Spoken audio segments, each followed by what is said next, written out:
Ishte një ide që të vazhdojmë që të shpallin zgjedhjet të dyja, edhe ato të jashtëzakonshme, edhe bashkë me ato lokale. A keni ca përket ngjarjeve politik që jemi tani për qeverinë e re? Kishte, por jo kështu me mikrofona hapur.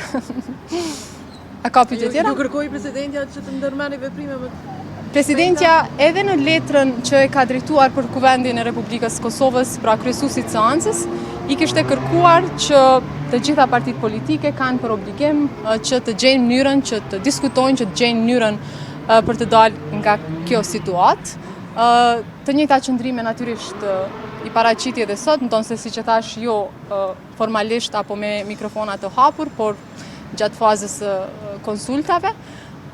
Ishte një ide vazhdojmë që të shpallin zgjedhjet të dyja, edhe ato të jashtëzakonshme, edhe bashkë me ato lokale. Si është qëndrimi? Qëndrimi jonë është për neve është e rëndësishme që të konstituohet kuvendi, të votohet qeveria, por nëse sot ka qenë e 18-a seancë prej një majit, pra prej kur ka filluar propozimi për komisionin për votimin e fshet, nuk ka vullnet, atëherë ne nuk po shohim zgjidhje.